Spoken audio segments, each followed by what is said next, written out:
అసలు అవతారం అంటే ఏంటి? ఆ, విష్ణువు ఎందుకిలా అవతారాలెత్తాడు? దీని వెనక ఉద్దేశమేమై ఉంటుంది? అవతారం అంటే సింపుల్గా దిగి రావడం అని అర్థం. విష్ణువు లోకపాలకుడు కదా. ఎప్పుడైతే విశ్వ వ్యవస్థకు అంటే ధర్మానికి ఏదైనా ముప్పు వస్తోందో అప్పుడు ఆ బ్యాలెన్స్ని మళ్లీ తీసుకురావడానికి భూమి మీదకు వస్తాడు. మనిషి రూపంలోనో వేరే రూపంలోనో. ఓ అన్నిటికన్నా ముఖ్యంగా ధర్మాన్ని మళ్లీ స్థాపించడానికి ప్రతి యుగంలోనూ నేను వస్తాను అని. సో ఇది జస్ట్ విలన్స్ని శిక్షించడం కాదు, ధర్మస్థాపన. అదే మెయిన్ పాయింట్ అన్నమాట. అర్థమైంది. దశావతారాల క్రమం ఉంది కదా. ఉంది.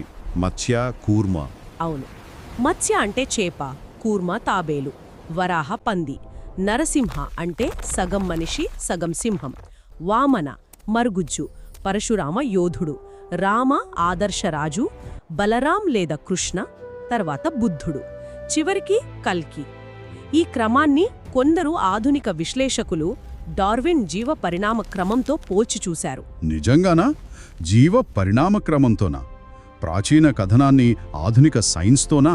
అదెలా? అంటే ఇది నేరుగా సైంటిఫిక్ ప్రూఫ్ అని కాదు, ఒక రకంగా అల్లిగారికల్ ఇంటర్ప్రిటేషన్ అన్నమాట, రూపకల్పన లాంటిది. ఓ ఓకే. ఎలాగా?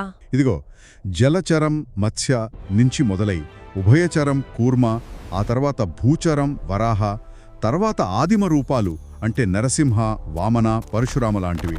అక్కడ నుంచి నాగరిక సమాజం రామ, వ్యవసాయం, రాజనీతి బలరామకృష్ణ, చివరికి తాత్విక చింతన బుద్ధుడు. ఇలా పరిణామం జరిగినట్టుగా పోలుస్తారు. ఆసక్తికరంగా ఉంది. అవును. ఇది కేవలం జీవ పరిణామమే కాదు, మానవ సమాజం స్పృహ అంటే చైతన్యం ఎలా అభివృద్ధి చెందిందో చెప్పే ప్రయత్నం అని కూడా అంటారు.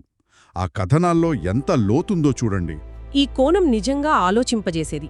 అయితే 9వ అవతారం విషయంలో బుద్ధుడా లేక బలరాముడా అనే దానిమీద కొంచెం చర్చ ఉంది కదా. నిజమే, అది చాలా ముఖ్యమైన పాయింట్. దక్షిణ భారత సంప్రదాయాల్లో, ముఖ్యంగా శ్రీవైష్ణవంలో బలరాముడినే 9వ అవతారంగా గట్టిగా నమ్ముతారు. ఎందుకని? కొన్ని పురాణాల్లో అంటే గరుడ పురాణం, విష్ణు పురాణం లాంటివి గౌతమ బుద్ధుండి 9వ అవతారంగా చెప్పాయి. దీని వెనుక కొన్ని చారిత్రక కారణాలు, తాత్విక కారణాలు కూడా ఉన్నాయి. బౌద్ధం బాగా ప్రాచుర్యం పొందినప్పుడు అప్పుడు దాన్ని కూడా హిందూ ధర్మంలో కలుపుకునే ప్రయత్నం జరిగిందా? ఒక రకంగా అంతే.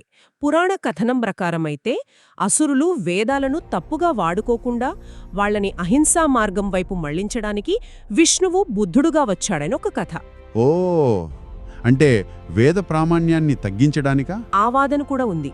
అయితే ఇది అందరికీ ఆమోదయోగ్యం కాదు. బౌద్ధులు దీన్ని ఒప్పుకోరు.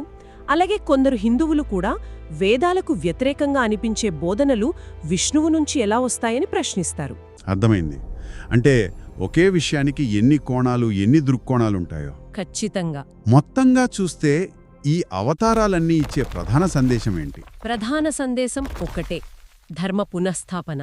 అధర్మం ఎంత పెరిగినా దాన్ని సరిదిద్దడానికి, ఆ విశ్వ సమతుల్యతను కాపాడటానికి ఒక దైవిక శక్తి వస్తుంది అనే ఆశావహ దృక్పథం. అవును. ప్రతి అవతారం ఇప్పటికీ ఏదో ఒక పాఠం నేర్పుతోంది. మత్స్యావతారం జ్ఞానాన్ని ఎలా కాపాడుకోవాలో చెప్తే, వరాహ అవతారం భూమిని, పర్యావరణాన్ని రక్షించమని గుర్తు చేస్తోంది. నరసింహావతారం అహంకారం గురించి హెచ్చరిస్తుంది. అంతే. రామావతారం ఆదర్శపాలన, నైతికత గురించి చెప్తుంది. కృష్ణావతారం నిష్కామ కర్మ, గీతాసారాన్ని ఇస్తుంది. అంటే అంతిమంగా ధర్మమే గెలుస్తుంది అనే ఒక బలమైన నమ్మకం కలుగుతుంది ఈ కథల వల్ల. అవును. ఆ నమ్మకం కష్టాల్ని ఎదుర్కోవడానికి చాలా ధైర్యాన్నిస్తుంది.